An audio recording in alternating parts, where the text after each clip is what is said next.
Hello guys, today we continue Apologize State's Attorney. So in the last video we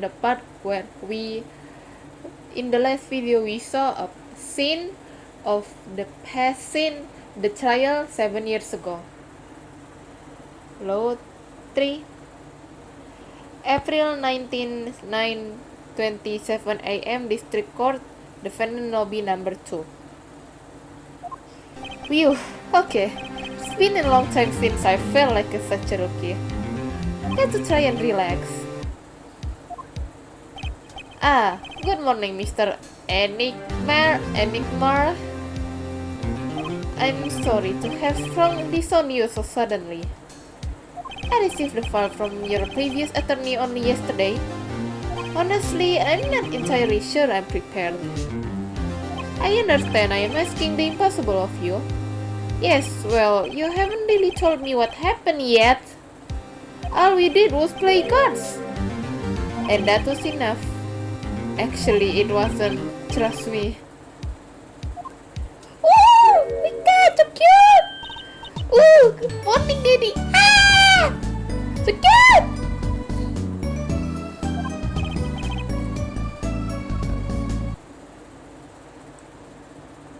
I'm so glad you came.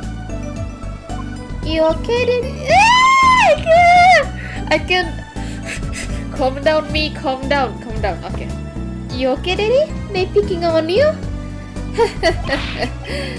I am fine as always. This old boy is here to help me after all. That's young man to you.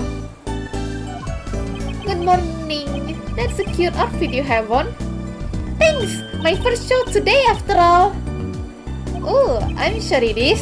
What the heck is she talking about? Ooh, old boy! Huh? Wait. Me? Look what he started. Here. What's this?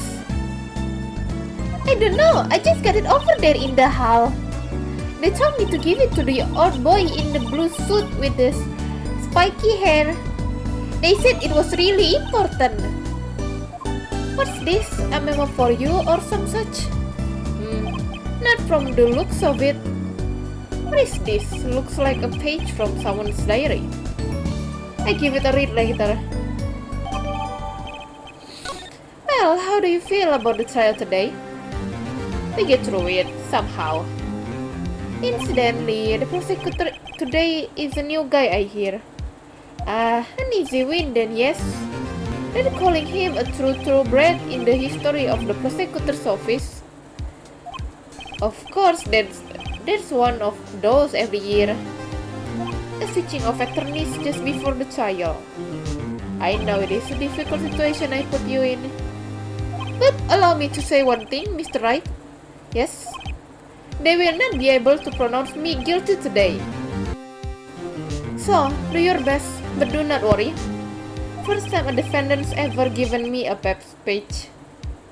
I do what I can. I see you do not understand. You see, it will be impossible for them to clear the verdict. Impossible? Yes. Isn't that right, Tracy? Yep, you bet, Daddy. My first look at the case was only yesterday, and the information I was given was a tad bit lacking, to be honest. Still, I do what I can for their sake. I believe the curtains will be lifting anytime now. I'm in your capable hands, Mr. Wright. My client is Shady Enigma, known to the world as Zach Gamarye, a widely popular magician star of troupe. Gamarye, his mentor Magnifi Gramarye was a rare breed of magician. He single-handedly usurped in a golden age of stage magic until he was shot dead. What? And Zach Gamarye is the suspect. Oh, I see. Okay. April 19, 10 a.m. District Court, courtroom number 7. Court is now in session for the trial of Shady Enigma. The defense is ready, Your Honor. Is the prosecution ready? I was just thinking, is this what all the fuss is about? With a buzzkill, really? Buzzkill? Is this some new kind of crime? One of the worst. This is a trial, Ja. Where are the sweaty palms, the pounding hearts? A Gavinier's concert got 10 times the thrill this gigs got. Who are you again? Clavier, Gavin. I came to get the party started legally, Ja. Gavin, defense attorney Kristoph Gavins. Figures my bro's more famous in this part of town. Clavier Gavin, lead singer for the mega hit band the Gaviniers. You're out of your league, rock boy. I know what you're thinking. You're out of your league, rock boy. True, my debut single 13 years hard time for love went platinum overnight.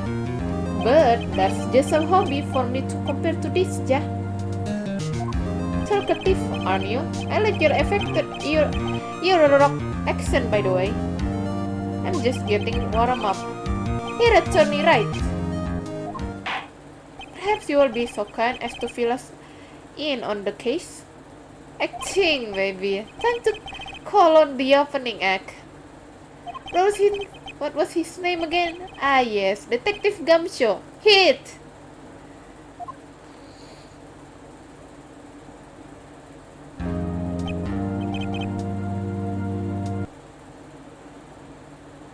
And you are? Hey, you are the one who called me up here, sir. Name's Dick Gumshoe. I'm a homicide detective down at the precinct. Detective Gumshoe, long time no see. Hey, you! Me? Today's the day, pal. Today I win and you lose.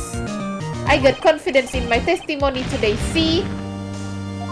What? You normally lack confidence in your testimony? Here, detective, this is my stage. Can the actings? Huh? All this hey, you, ink, and such. And I could care less about your history together. Very well, Detective Gumshoe. If you would, please tell us about the case at the hand.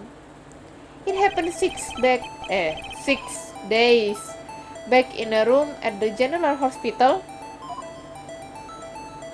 The facts are as simple as they come. Here's the crime scene.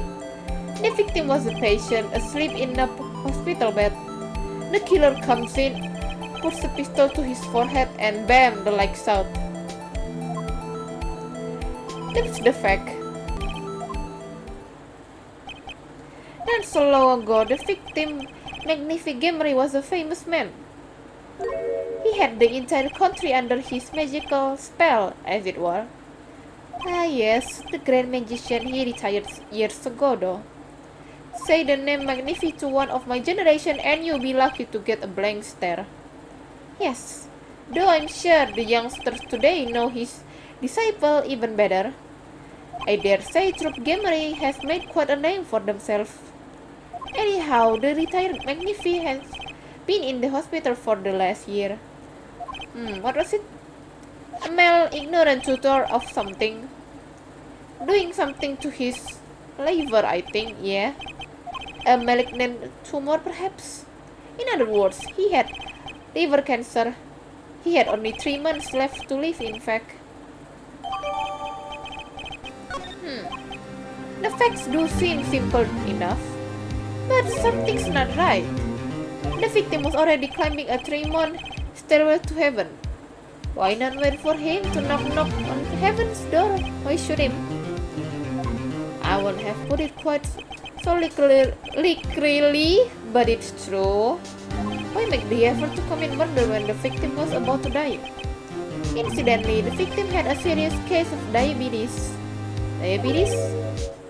In fact, he was about to shoot up with insulin when he was shot with a pistol. The syringe was found at the crime scene. chronically diabetes and cancer. As much as it pains me to say it, the victim was clearly at the end of his life. True. I believe the question before us is clear then. Why did the killer have to shoot this dying man? What reason could he have had? Very well, detective. Perhaps you can enlighten us as to the circumstances of the shooting? Yes, sir. The circumstances. Actually, the victim kind of ordered the defendant to do him in. A few days before it happened, the victim sent a letter ordering his own murder. The defendant did what was asked of him and shoot the old man in the forehead. The bullet was fired from the pistol found at the scene, no doubt about it. And the pistol definitely belonged to the old man, sir. What? You're saying the victim ordered his own shooting? Those are the facts. I have the letter in question.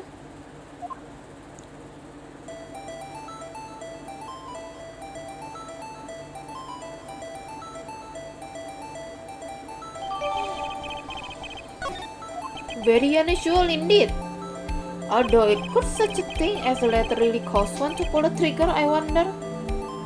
I believe the answer to that question can be found at the end of the letter.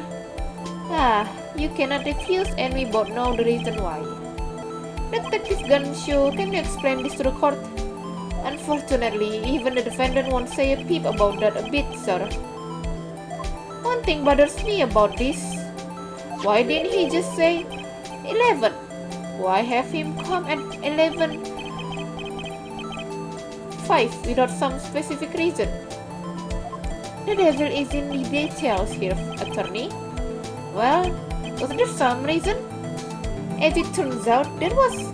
Every night for a half an hour starting at 11, the victim Magnifi Gramarye was given an IV.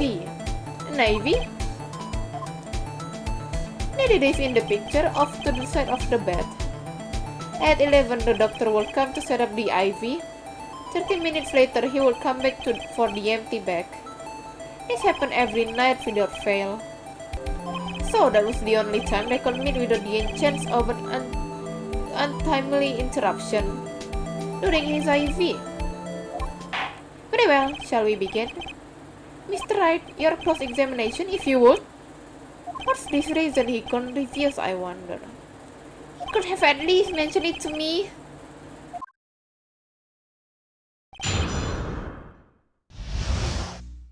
The circumstances. Actually, the victim kind of ordered the defendant to do him in, press. Just because he got the letter doesn't mean he went through with it. Oh, I disagree. The victim was indeed shot in the forehead after all, just as he had commanded. It could be a setup, but let's not be in such a hurry. Maybe we'll let the witness talk for a change. Thanks, pal. Fine, I can play it slow as well as I can play it fast. On with the testimony, Detective Gamshu. A few days before it happened, the victim sent a letter ordering his own murder. Please. And this letter was sent by the victim? There it is! Gotcha! You're all mine this time, pal! Huh? I had the handwriting check out of course it's the victim's, no mistake. I see.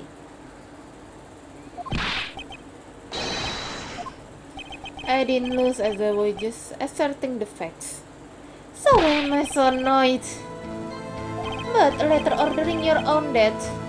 Things aren't what they used to be, I guess. I'm not sure this is exactly commonplace even now, Your Honor. So anyway, I guess I keep going while I'm ahead. The defendant did what was asked of him and shoot the old man in the forehead. Press. How can you be so sure? Hey, you gotta learn to stop relying on people to do your thinking for you, pal. Learn to think for yourself. Get that noggin cracking. You fail to grasp the concept of questioning detective. First, we got this letter. It says shoot in the forehead, loud and clear. I can see that, but I still won't do it. Well, maybe you need to grow yourself a backbone, pal. You fail to grasp the concept of shooting people is bad, detective. We also found the defendant pistol at the scene. Traces of gunpowder residue show that it had been fired recently. Well, Mr. Wright, as far as I can tell from looking at this photo, there seems to be no issue with the prosecution claims. The photo, maybe there's something in there I can use. So they're saying the defendant shot the victim in the forehead. I think, oh my god, why do you put me in this place? I didn't do anything. Ah! Let me read the court record. Save 4. Let me read the court record. I need to check. Okay, I can zoom in.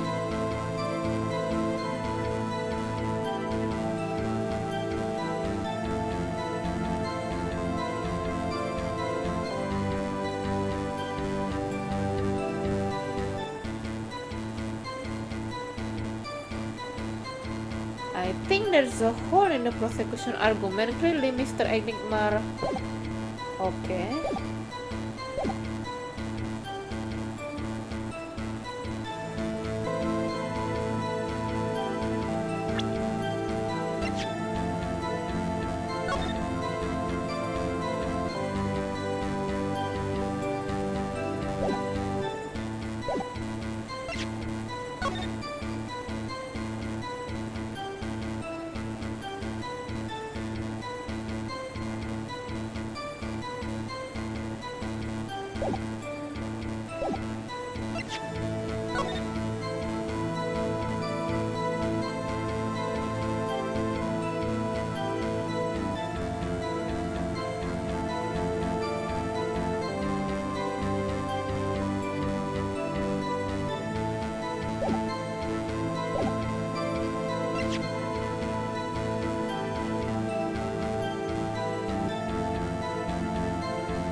Shot something else maybe? Looking at this photo, another possibility occurs to me. Yes? What does the letter tell us? The defendant had a reason he couldn't refuse his teacher's wishes. Bingo, pal! That's why the defendant popped him one in the forehead. Oh, the defense disagrees. You see, the defendant had another choice he could make. Objection! What? And you can prove that with this photo? I can prove he had a choice, yes. The defendant might have fired like he was ordered, but he didn't shoot the victim's forehead. Well, let's hear what you're thinking, Mr. Wright.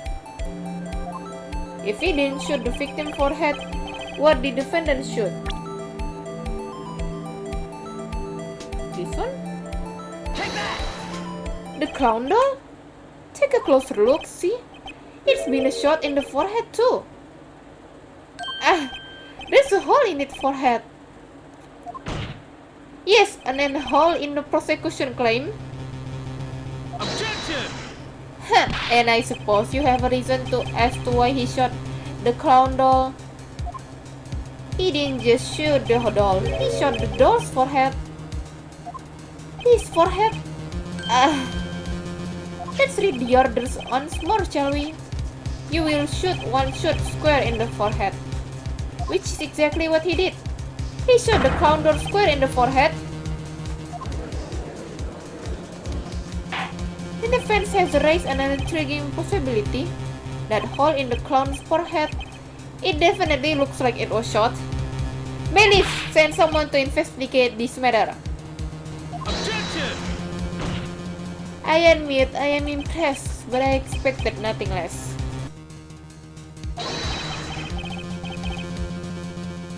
Objection! Perhaps he did have to shoot a forehead as ordered, but the letter said nothing about whose forehead. This was the only way he had to follow his order without taking a life. The bullet hole in the clown doll's forehead does demand an explanation. It might very well be a clue. Yeah, Prosecutor Gavin is right. It alone does not prove the defendant's innocence. You cannot say for sure the defendant didn't shoot the victim. So sorry, Mr. Wright. How sad it is to see the mighty fall. How sad it is to see the novice of overconfidence. He doesn't realize just how big this little hole is going to get. Detective Gumshoe, please take this newfound fact into account as you continue the testimony. So what if he shot the clown? He still shot the victim, pal. So let me get this straight. You're saying my client first shot the clown and then shoot the victim? Hey, not a bad summary, pal. More of a confirmation than a summary, but whatever. That was really more of a confirmation than a summary. But our defense attorney seems pleased enough with himself. Do these people ever miss a chance to mock me? Well, now that Mr. Wright's gotten that out of his system, shall we continue with the testimony? I didn't have time to gather all the details before coming in here. This testimony might be my only source of information. Better pay attention and read this letter carefully. Okay, that's it for today's guys. Bye bye.